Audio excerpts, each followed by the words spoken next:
out with red, green, and yellow on it. And the red, green, and yellow is completely arbitrary, totally subjective.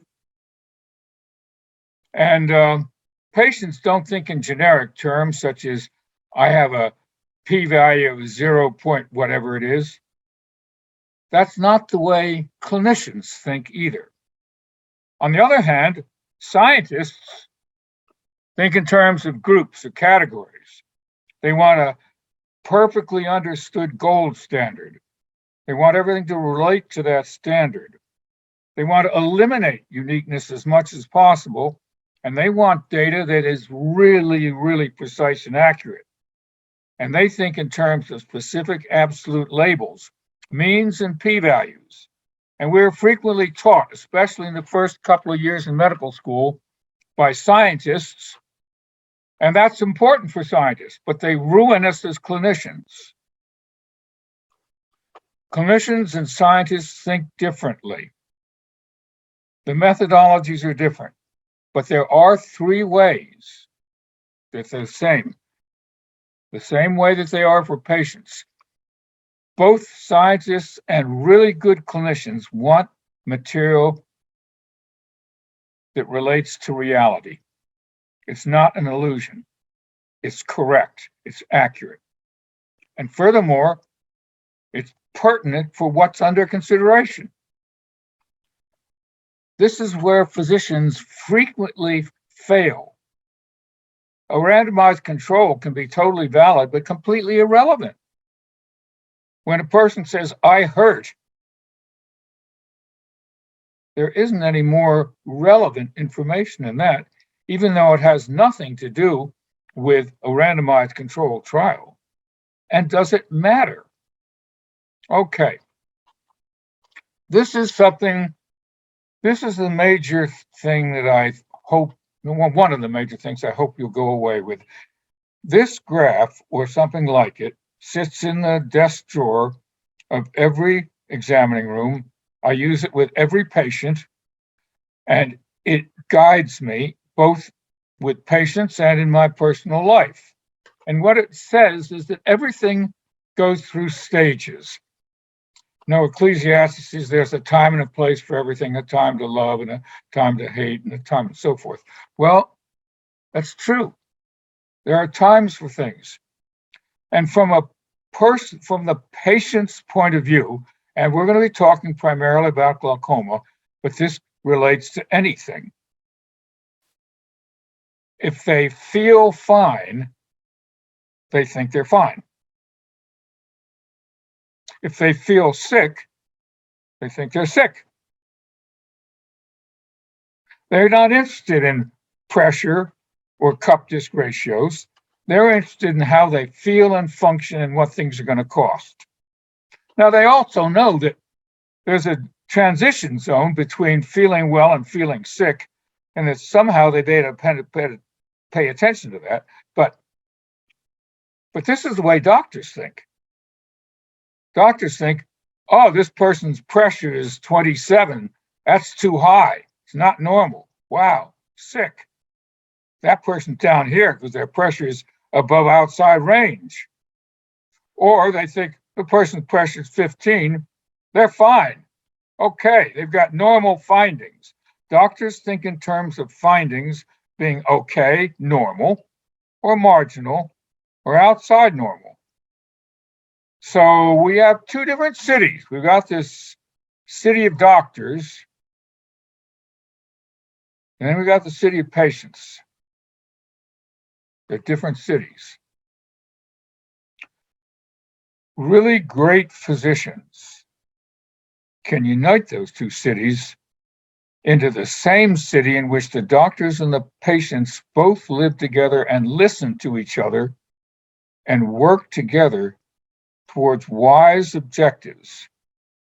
Patients are not always, sometimes they want things that aren't so wise. Doctors frequently want things such as normal. Who gives a damn whether it's normal or not? Why are we so fixated on normal? So how do we bring those two together? Well, now, why do I start with these obvious comments? Because there's some things that doctors believe are helpful, but a lot that doctors believe are not helpful. So my hope is to have all of us become more aware of what's really helpful when we're caring for patients and what's not helpful and how to make that distinction. So the foundation of my method is for each of us to think for ourselves. And we ought to do something because the evidence is valid, it's relevant, and it's important. And we have to think what action is going to make that work. We should not follow the standard of care. We ought to decide what's the best for the unique person being considered in the context of that person's real world, recognizing that every time and place and situation is unique. There is no standard person and there's no standard real world. These are standards of care. Just think of these. You know, people in 1100 were not stupid. Are we smarter or dumber than they? We don't really know. We're probably not smarter, but they thought the earth was flat because they could look out and it was flat, obviously. They believed that the earth was the center of the world and the sun went around it. In the 1700s, people were in Philadelphia frequently got yellow fever because it was spread by mosquitoes and they were common in Philadelphia. And the traditional thing was to take blood from them. A little bit later, traditional treatment for treating people with glaucoma was enemas. Now, maybe they worked because what they did was they concentrated the blood, and the blood may be sort of like using an osmotic agent. It might very well have lowered their pressure. When I was a resident in 1960, everybody with a pressure over 21 was treated because we knew they all had glaucoma. Now, people with pressures over 27 are treated because people think they're going to get worse. Or more recently, if a person's got a thin central cornea, oh my God, that's really terrible. Got to treat those people. Those are all pieces of evidence that relate to standard of care. They're all evidence-based. The people in 1100 who looked out and saw that the earth was flat, that was evidence to them. The people that saw the sun rise in the morning and set in the evening, that was evidence. So evidence in itself doesn't mean a damn thing. Is it whether the evidence is valid? That rise and set, that was invalid. And I would like you all to think that, yeah, we can get a valid measurement of corneal thickness, but it's almost certainly totally irrelevant to that person's care. Now, consider the fact that we're just in the midst of a pandemic, and once vaccines were available, the pandemic basically should have stopped.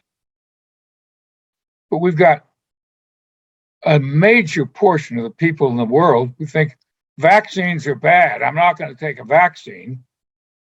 What's the evidence for that? The Kaiser Family Foundation reports that 7% of Americans believe that COVID vaccines contain a microchip.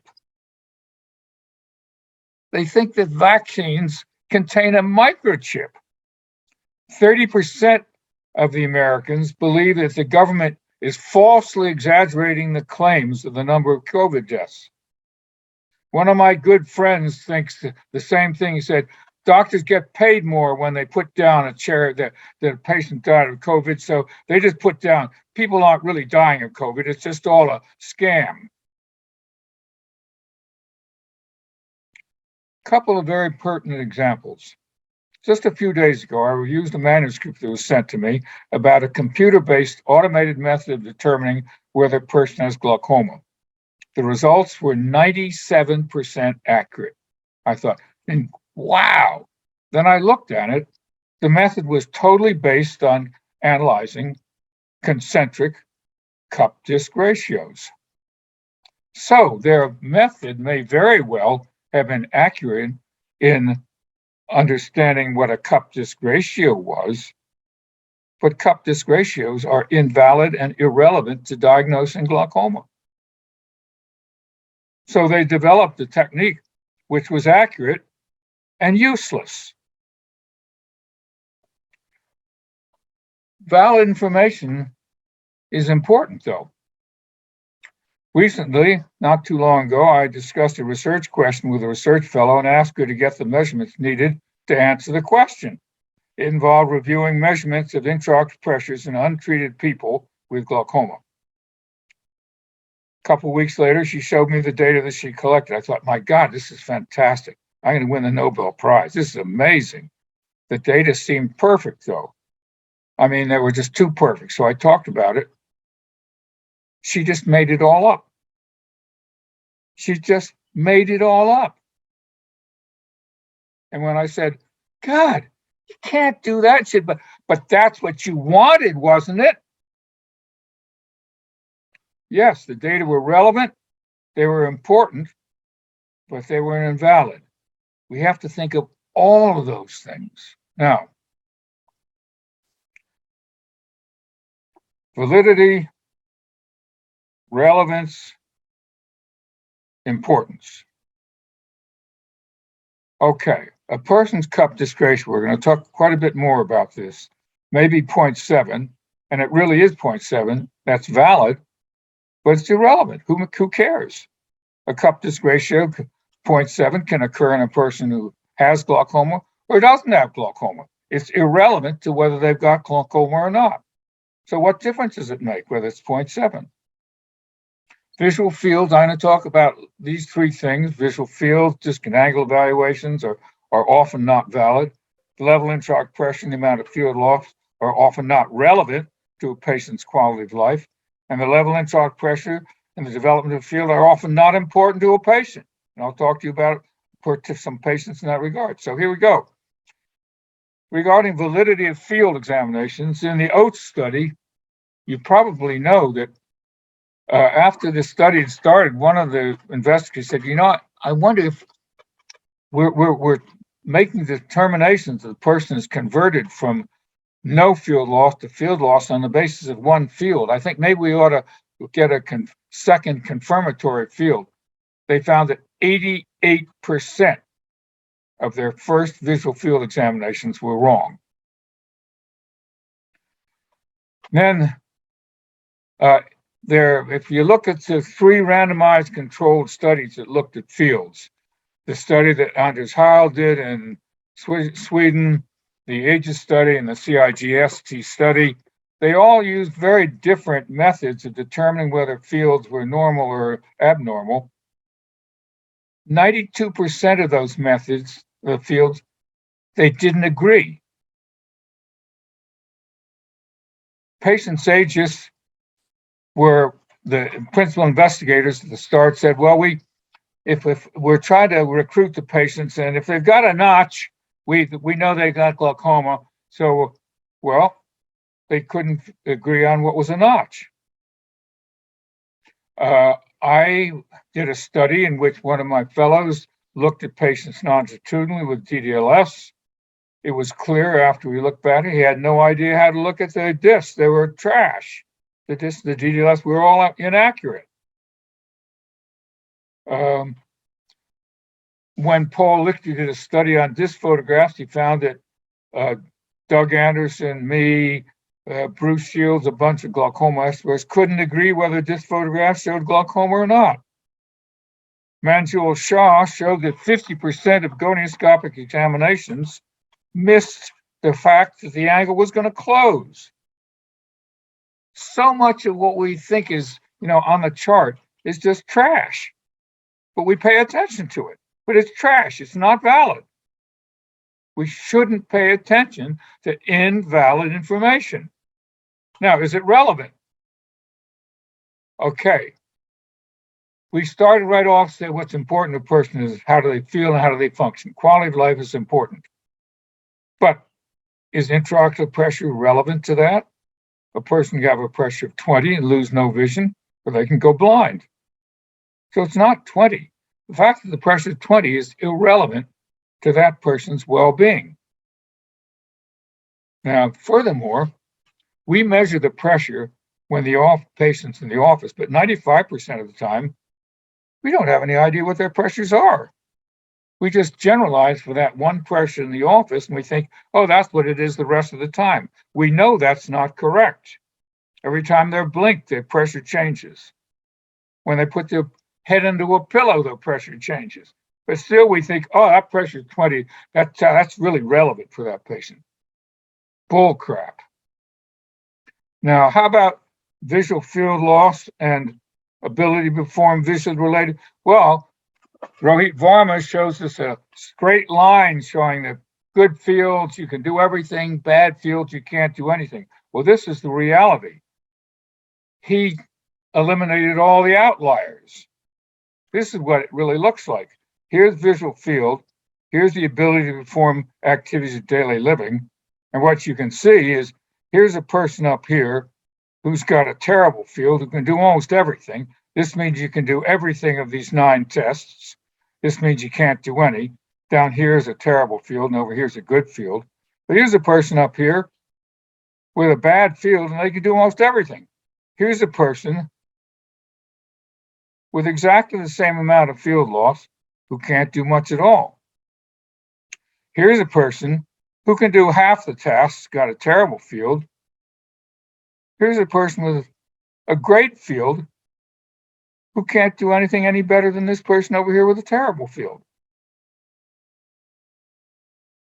Of course, there's a relationship, but the scatter is huge.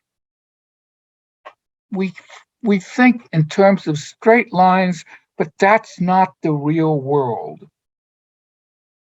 We see this person here who's got a terrible field, who's functioning very well. We have to figure out, why is that person functioning well? How can I help him? Here's this person down here with the same field. Why is this person having trouble? Importance. I'm just going to skip right down here to this. Blindness is not important to some people. I remember fairly early in my career, I was taking care of a Catholic sister. And it was obvious she had glaucoma. She came because she was about 30 years old and she was having trouble reading. She was a teacher and she thought maybe she should see somebody. So she saw an optometrist, and the optometrist said, I think you have glaucoma, you better see somebody. So she came to see me. Indeed, she had high pressures. She had thin disc rims. She had a lot of field loss already. And I told her, yes, you have glaucoma. You have what's called juvenile onset open angle glaucoma. Sometimes it responds to treatment, but sometimes it doesn't. But there's good surgery for it. So you're still seeing okay. And the likelihood is you're going to continue to do well. And I think, but we'll start you on some medicines. That was before laser was available. We'll start you on some medicines. And she said, oh, I can't use medicines. I said, why not? She said, oh, no, Jesus wouldn't want me to use medicines. Jesus will take care of me. And I said, well, I think Jesus would want you to continue to be a teacher. Sounds to me as though you're a pretty good teacher, but it's going to be hard to do that if you lose your sight. Oh, no, Jesus will take care of me. Well, she wouldn't use the medicines. I said, well, why don't you come back and see me in 6 months? We'll talk about it more then. So she came back in 6 months and she lost some more vision.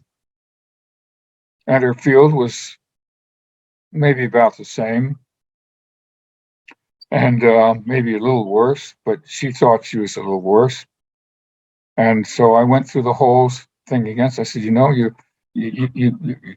recognize, you tell me you're having more trouble. That's going to keep going. Well, she said, oh, no, I'll be okay. Well, she came back in 6 months. She continued to come back every 6 months until she was totally blind, no light perception in both eyes. And When she got to the point where she was really having trouble seeing, was the first time I realized that she thought she was an instrument in God's hands to try to prove to her students that external sight didn't matter. That what mattered was whether you were kind, whether you were loving, whether you helped people. That's what mattered. And sight didn't matter. Was she right? She was right for herself. What matters to some people doesn't matter to others. Okay, let's talk about cup-disc ratios. Here we go. Does that person have glaucoma? How about that? Does that person have glaucoma? They're pretty good at symmetry there. Does that person have glaucoma? Let's look at those again. We're going to talk more about this patient tomorrow. He's an engineer.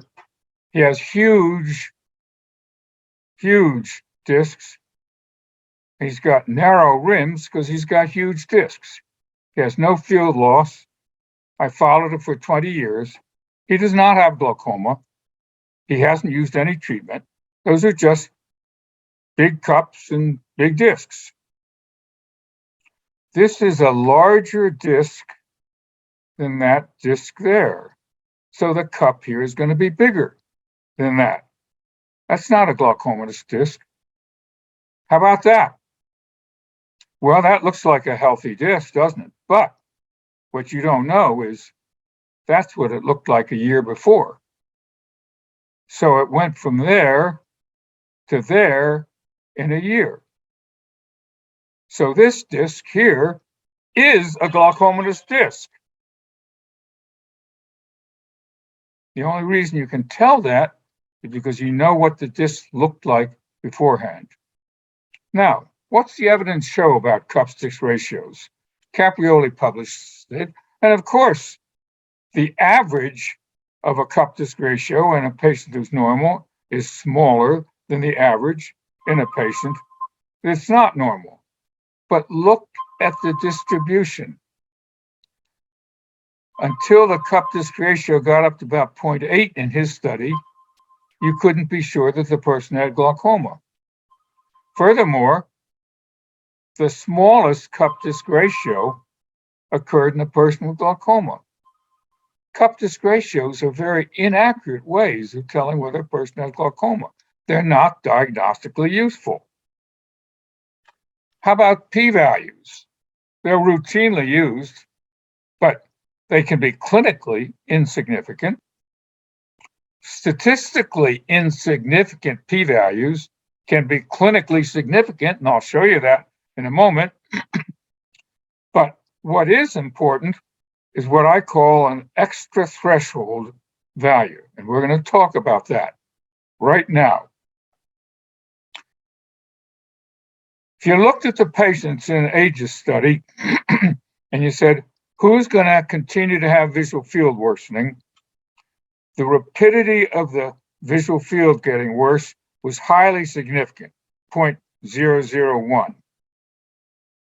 The amount of field loss was also significant, not as significant, but interestingly, the level of intraocular pressure or the fluctuation of intraocular pressure did not statistically predict whether the person was going to have field loss. So, can we say age is really important and intraocular pressure is not important? No, we can't say that because we think in terms, scientists think in terms of p-values. But let's look at this data further. I took all the patients. These are the patients that got worse, the dark blue bars. These are the patients who didn't get worse. And what I want you to see is that here are the means of the slope, but there was a cutoff. And way above the mean, but there's a point where If your visual field is getting worse more than 1.5 diopter a year, you're going to continue to get worse. Everybody's going to continue to get worse. How about age? Notice the oldest patients didn't get worse. Yes, highly significant difference between the means, but that doesn't tell us anything about the individuals. Age does not predict whether a person's going to get glaucoma or not. What are the two likelihoods that a 75-year-old is going to get glaucoma? What's the percentage? It's either 0% or 100%. They're either going to get it or they're not going to get it. It's not 27% or 82%, which is we keep getting told those sorts of figures. Those are group figures, and you can't generalize from a group to an individual unless everybody in the group is the same as that individual, which is virtually never the case. Now let's look at pressures. Useless, right? Means are almost exactly the same. Very useful. If the pressure is above 35 in ages, the person got worse. So here's a statistically insignificant thing, and yet pressure is a very, very important indicator of whether a person's going to get worse. Here's very statistically significant, but a useless indicator as to whether a person's going to get worse. We've got to change the way we think about p-values when we apply them to individuals. Now, so that's a pre-symptomatic extra threshold finding, a finding that indicates that the affected person will probably develop troublesome symptoms in the future. These are some extra threshold findings. A superior retinal detachment that's new. Quote, mole that's really increasing greatly. Within a month, you can see it's great, and then it's changing its shape. An irregular pulse, beating irregularly at greater than 8 beats.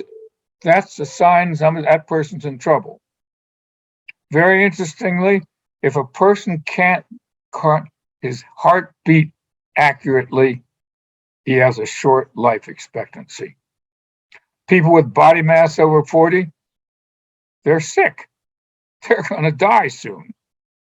Serum potassiums, if it's below 2.5 or above, you better pay attention to that. Those are important findings. Now, with regard to glaucoma, there are important extra threshold findings. If the anterior chamber is narrow with a bowing that blocks the visibility of the trabecular meshwork, or if it's still moderately narrow, but you can see the trabecular meshwork, and you can see there's a PAS, and it's bowed, that person's going to have an occludal angle. That person's going to develop an angle closure attack. When? You don't know. But when it happens, it's going to be a catastrophe. If there's an asymmetry of intraocular pressure greater than 5 millimeters of mercury between two eyes, that doesn't occur in normal people. Sometime along the way, they're going to start developing damage. If they have an afferent pupillary defect, they already have damage. You don't know whether it's due to glaucoma, but you know they've got damage. If they have an acquired pit of the optic nerve, they are damaged. If they have, we talked about that, a mean defect that's valid, it's got to be valid, of greater than 1.5 decibel a year, they're going to get worse. If their rim is getting narrower, 1 DDLS unit every 30 years, they're going to continue to get worse. What are not extra threshold findings that we use as extra threshold findings all the time? Positive family history of glaucoma. Doesn't mean the person, first of all, it may not even mean that the family has glaucoma. They just might have ocular hypertension, be misdiagnosed with glaucoma. If their pressure's below 35, we don't know they're going to get worse. They have some spike of pressure. So who cares? Their central corneal thickness is 450. Doesn't mean they're going to get any worse. Just means if in the group of people is more likely than a group of people whose pressure corneal thickness is 550. Their retinal nerve fiber layer thickness may be thin because they're myopic.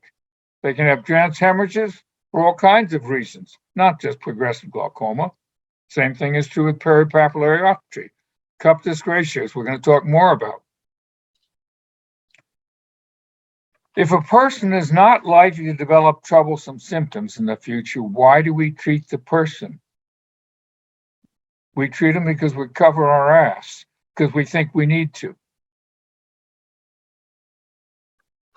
We've got to change the way we're thinking. This is the way we think. Normal, pressures below 24 or something, no field loss, cup disc ratio small. That's trash. No risk factors. That's not the way we need to think. We need to think in terms of, is this person asymptomatic and without an extra threshold finding, or do they have an extra threshold finding so that in fact they're on their way down to here, but maybe they're going at a rate which that's not going to be a concern. Okay, cup disc ratio is a great step ahead when they were developed, but there are three fatal flaws with them. They focus on the cup rather than the rim, but the neurons are all on the rim. The cup's just a hole in the donut. They don't measure the eccentricity of the cup, and they don't consider disc size. There's a poor correlation between the cup size and the actual amount of disc damage. A single measure of the size of the cup is neither a valid nor a relevant measure of disc damage. You can't use cup disc ratios to stage the amount of disc damage, even though it's routinely done. At the World Consensus Meeting in Arbo in 2010, published a year later, the published transactions said, don't use cup disc ratios. Now, you can use cup disc ratios to follow patients if you know how to look at them, but there are better ways. We'll come back to this here in just a moment. Which of those discs is most likely associated person who's going to lose sight from glaucoma? That one, obviously, right?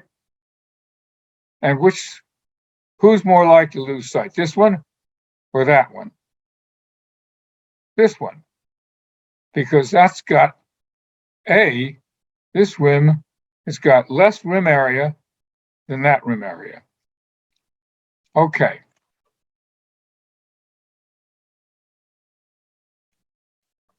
Why am I doing this at the age of 90? Because I believe that when we think critically for ourselves about issues, and we recognize that people promote what benefits them, we're better doctors, our patients will do better, and our own lives will be better.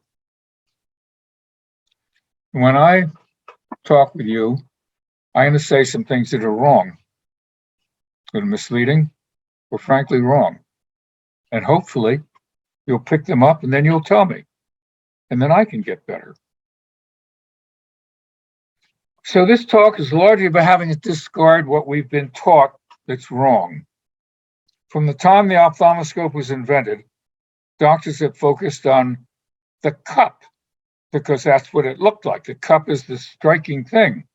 So we still talk about glaucomatous cupping, even though that's just a hole in the donut. We have to stop thinking about cupping and start thinking about the rim. Some of you probably are aware of the Hindu religion. I'm not a Hindu. I remember the first time I learned about the Hindu Trinity, there's Brahma, the creator. I thought that makes sense. That's sort of like the father. Vishnu, the preserver. That's sort of like the spirit, I guess. And Shiva. How the hell did Shiva get in there? A destroyer? Who would want a destroyer in the Godhead. Well, that is an absolutely brilliant Godhead, because we have constantly got to be discarding things, discarding possessions, discarding things we think are right, when we finally, hopefully, realize that they're wrong. Because a lot of what we believe is wrong. And it's very hard to get rid of things that we believe are right. I mentioned at the World Consensus meeting, a book was published, The Transactions, which said, don't use cup-disc ratios anymore. All four of those authors, every one of the names you would immediately recognize, they all still use cup-disc ratios, even though they have published saying, don't use them anymore. Is that the way we conduct our lives? Is that the best we can do? Okay. We'll talk about the DDLS now in the time remaining. So small discs have thick rims, large discs have narrow rims.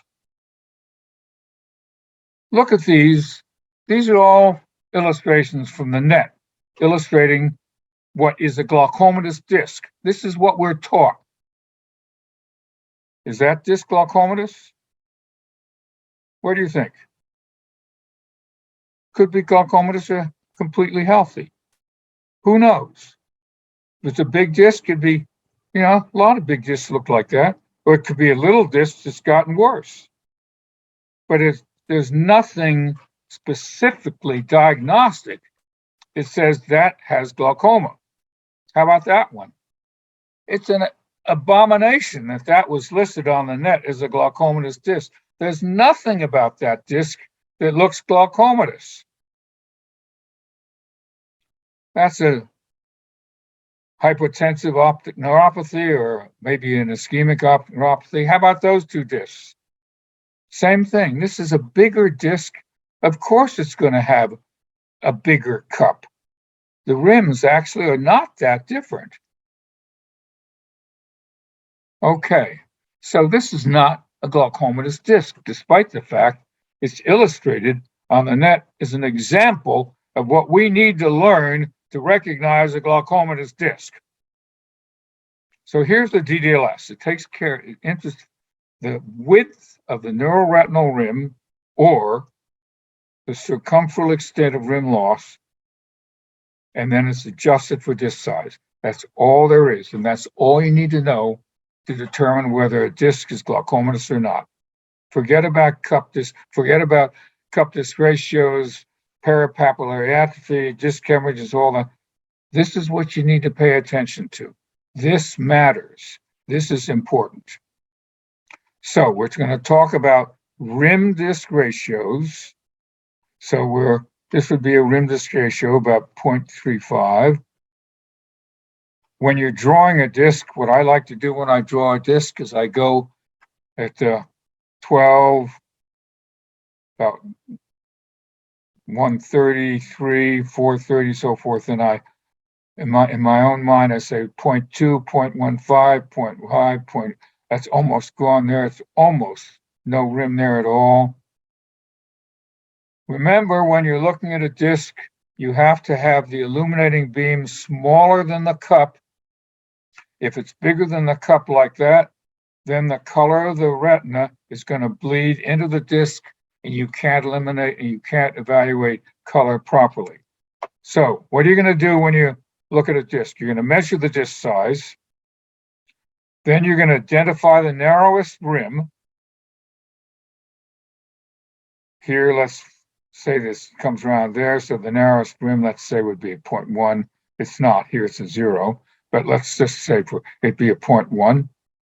Then, because the largest rim disc ratio possible would be a 0.5, you simply subtract that narrowest rim from 5, and that gives you the DDLS if there's rim present. Or if there's no rim present, then you think in terms of the degrees of rim absence.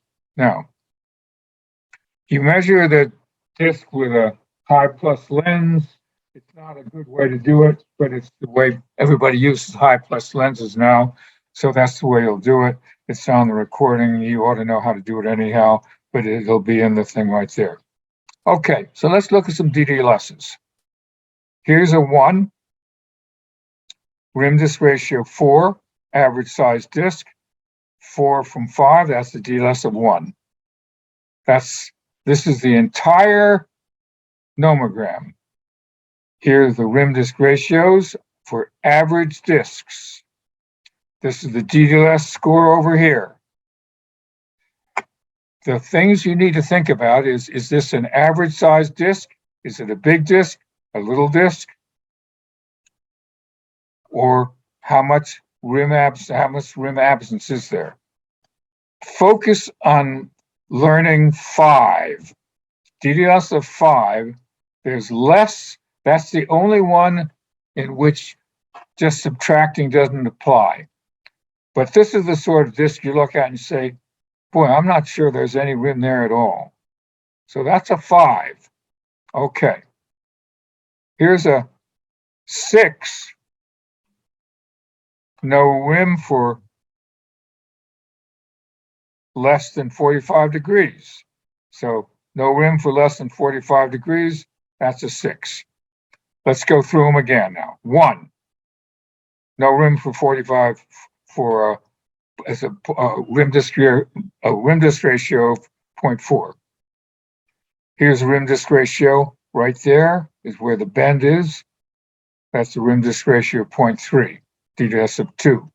There's that same disc I showed you before. This is a woman, a young woman, advanced with a juvenile onset of glaucoma. She was 30.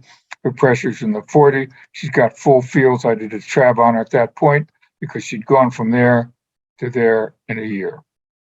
Here's a big disc. There's a rim disc ratio of 0.1. If this were an average size disc, it'd be a 4. 1 from 4 equals 5. 1 from 5 equals 4. But it's a big disc, so big discs, you subtract 1 unit. So it's a 3. This one's a very difficult one. Disc photographs are not a very good way to look at discs.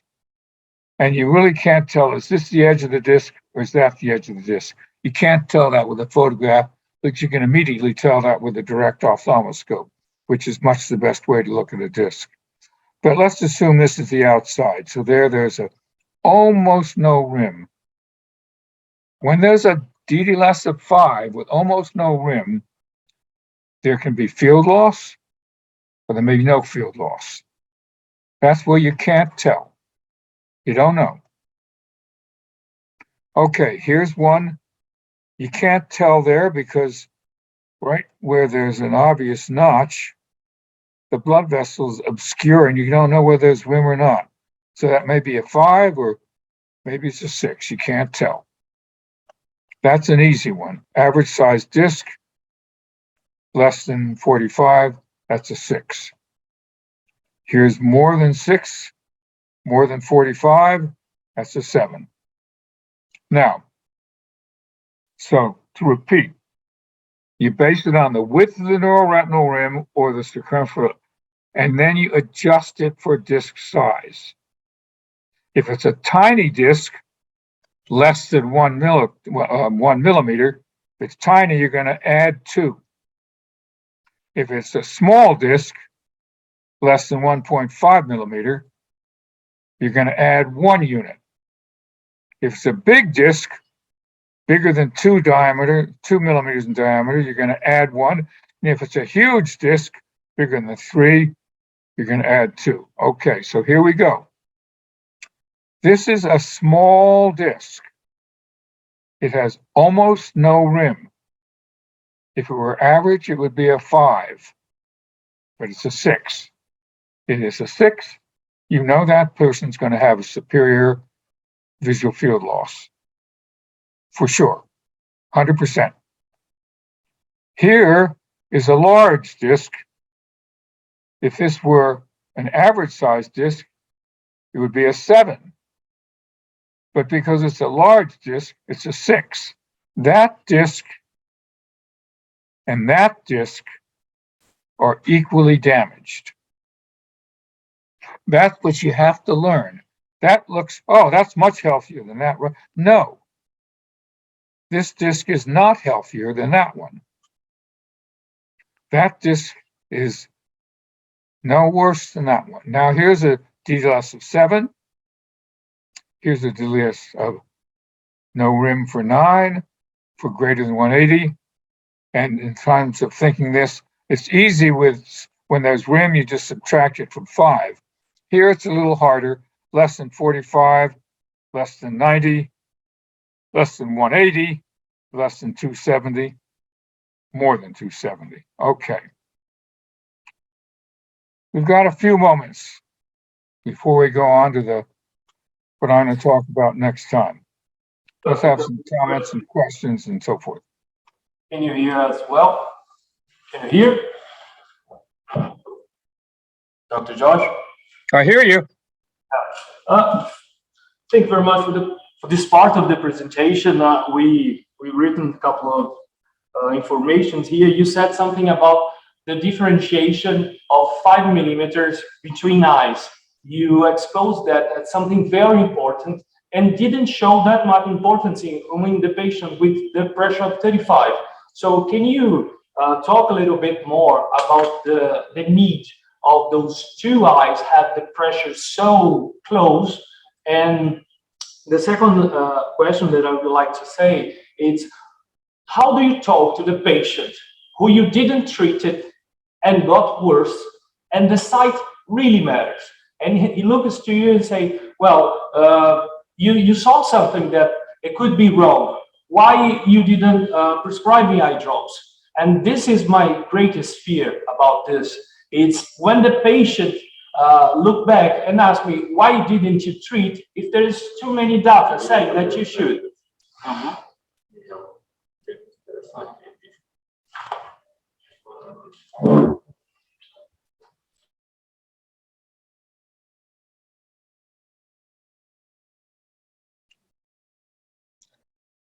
I'll talk about this tomorrow, but we'll bring it up because it answers your question. This was a 64-year-old beautician who was sent to me for surgery. She went to her doctor, and her doctor found her pressures to be 29 and 28. And he said, oh, you've got glaucoma, we'll have to treat you. Why? Why? But he thinks the way almost all doctors do. Oh my God, your pressure is 28. We know that you're going to get glaucoma, and if you get glaucoma, you're going to, lose your sight. Isn't it a fascinating fact? Have you ever heard a glaucoma specialist talk to you about Chiosi's paper on reversibility of glaucoma? Have any of you heard about that? Why is that not talked about by everybody? Chiosi took a group of people just like you and me and so-called normals, whether some people wouldn't think I was normal, and he gave them topical dexamethasone 4 times daily, and 1/3 of them got pressure rises. Well, he said, okay, now I want you to continue this. So they got cupping. There I am. See, I'm reverting to calling it cupping. Terrible. They got narrowed rims. And he said, okay, you've got narrowed rims, but you don't have any field loss, so everything seems fine. So why don't you just keep us going? So they kept them going till they got field loss.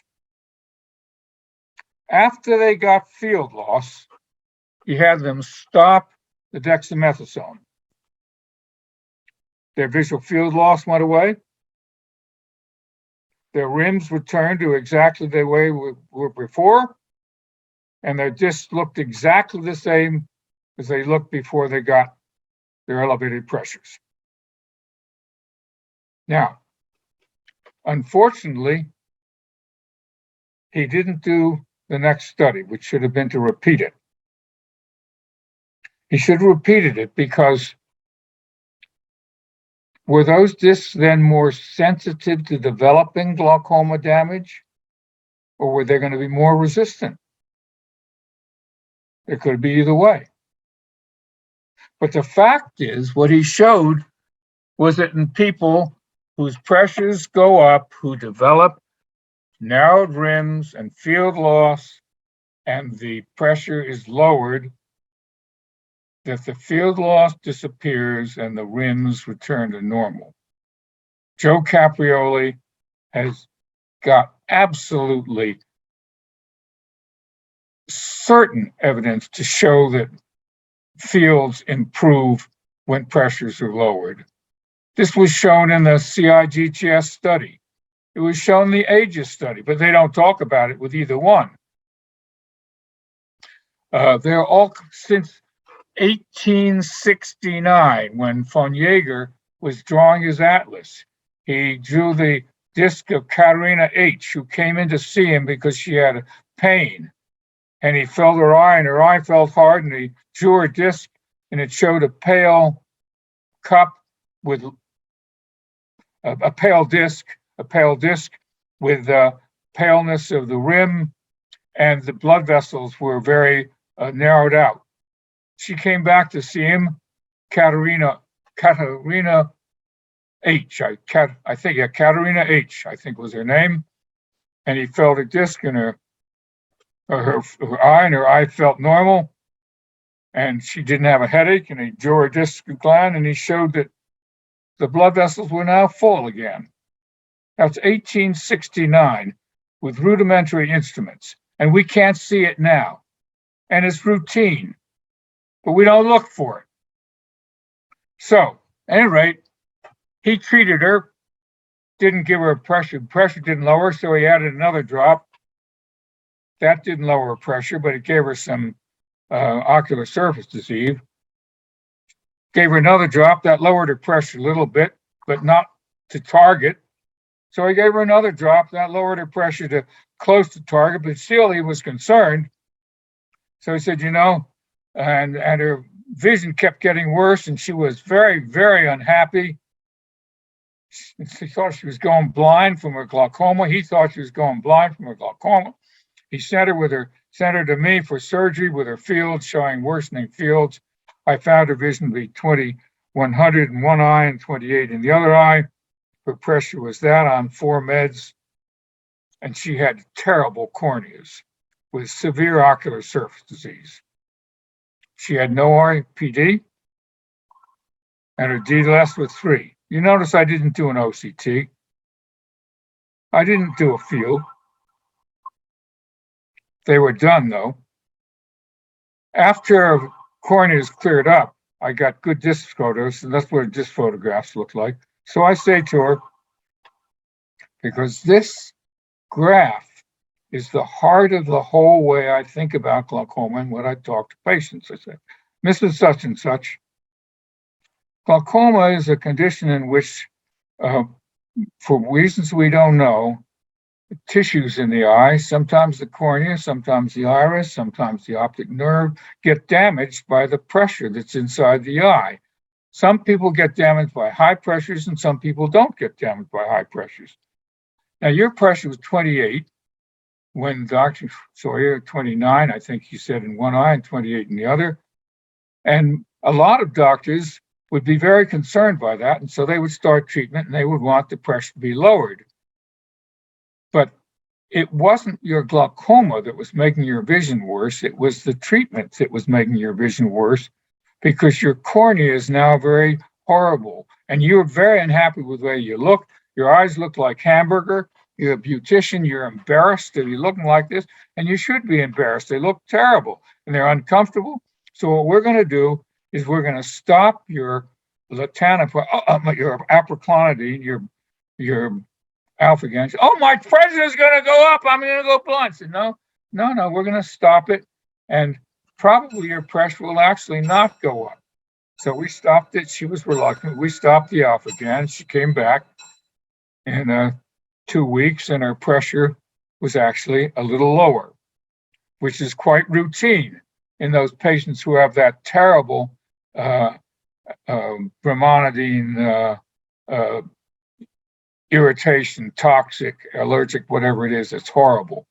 And I think they get probably, I don't know the mechanism, but maybe they get congested episcleral veins. At any rate, sometimes when you stop the alpha-GAN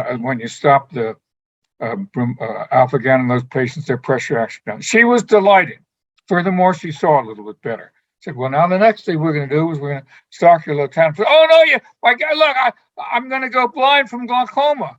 No, we're going to stop your latanoprost because your corneas are still pretty mucked up, and we don't know that your pressure up here is going to, be damaging. Because when I look at you, you don't have anything up here that says to me you're going to end up down here where you can't see. You're up here still in the green zone. We don't see anything that proves that you're going to get down here. Well, we stopped the latanoprost. The pressure went up. She freaked out. I said, well, let's keep on going. We'll stop the TrueSoft. We stopped the TrueSoft. Her corneas gradually got better. Her vision came back to 20/30 and 20/20. She liked that. She liked the fact that her eyes looked okay, but she refused to stop the timolol. And her pressures were in the 28, 29 region. Timolol apparently didn't have any effect on her pressure at all. So she kept on going. She didn't want to go back to her own ophthalmologist, and he didn't want to take her back anyhow. So I kept seeing her. And about a year later, I was seeing her, and she was still, her pressures in the upper 20s, and her discs still looked the same, and her seemed to be doing fine. There was no change in her rims. And she said, I said, to start the first question, how are you? Oh, I'm doing fine, except, I have to take naps every afternoon. I'm tired so much of the time, but I'm getting older, so I guess that's it. I said, well, it could be coming from your timolol. So we stopped her timolol too, and her fatigue went away. And I was wrong about one thing when I first saw her. Years left remaining, she looked pretty sick to me. And I thought maybe she wouldn't live for longer than 10 years, but I was wrong. She's lived for 20 years. Her pressure stayed in the upper 20s. She never developed any further loss, so she stayed right there. Now, maybe when I first saw her, and I thought her discs were a DDLS of 3, maybe they'd been 2 or 1. Maybe she was getting worse. Who knows?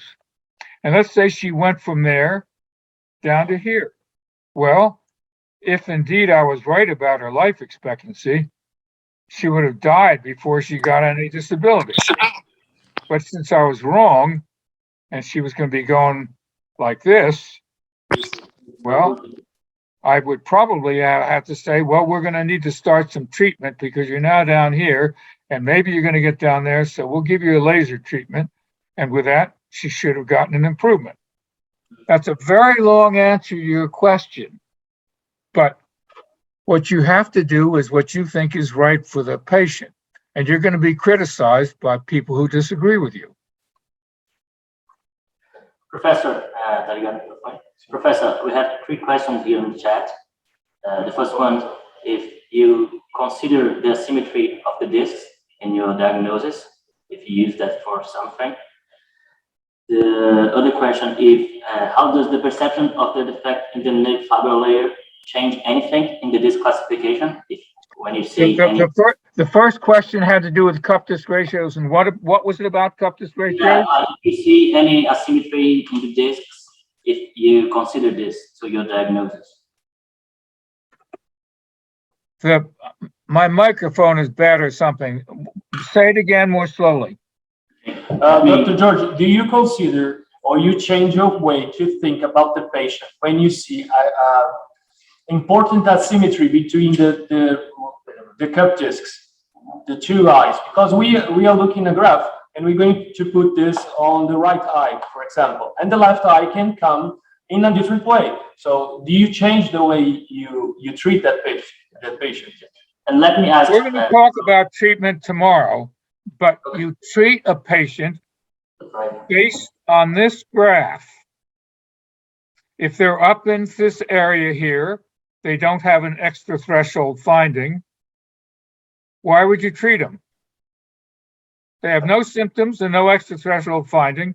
There's no justification to treat them unless you think that they're not going to come back, because you have to take into account the socioeconomic factors. If you think this person has, let's say they've got a pressure of 30 and they live in an area where they can't come back, well, or they're not going to come back, you might treat that patient knowing that maybe you don't need to treat the patient, that it's unnecessary from the patient's point of view, but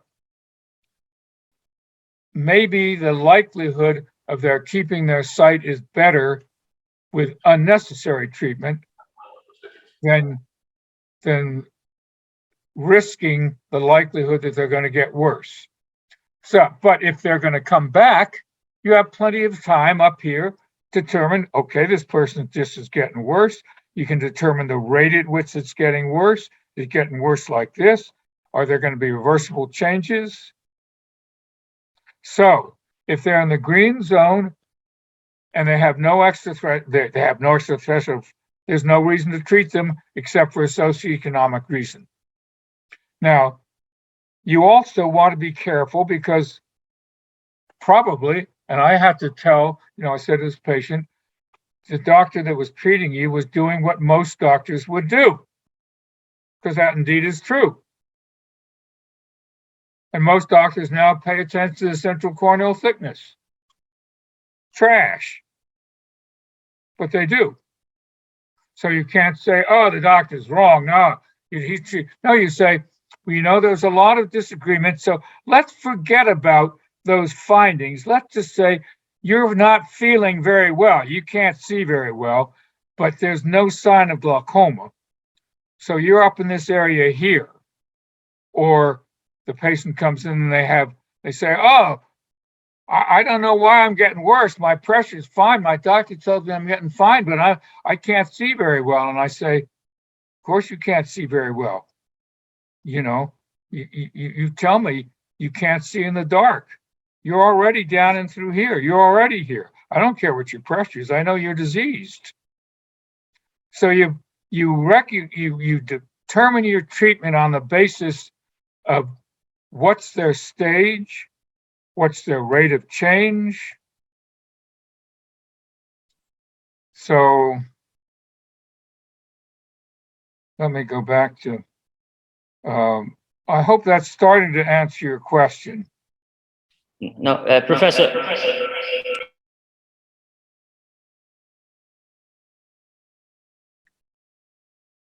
Okay. What else? You're hearing us now? Like, it's better to hear you. It's better now? What? It's better now to hear?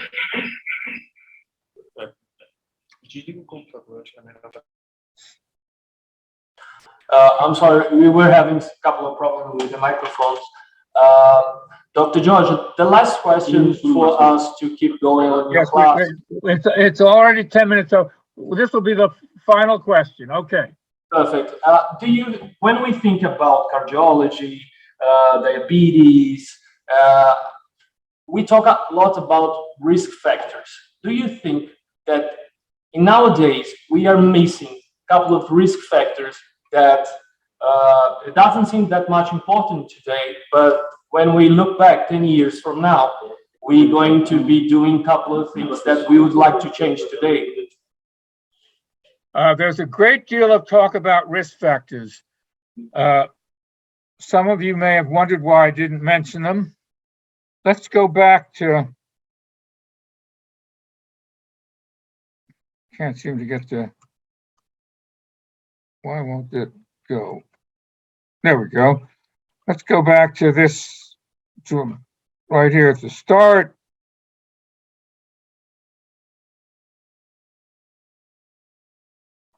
This is the way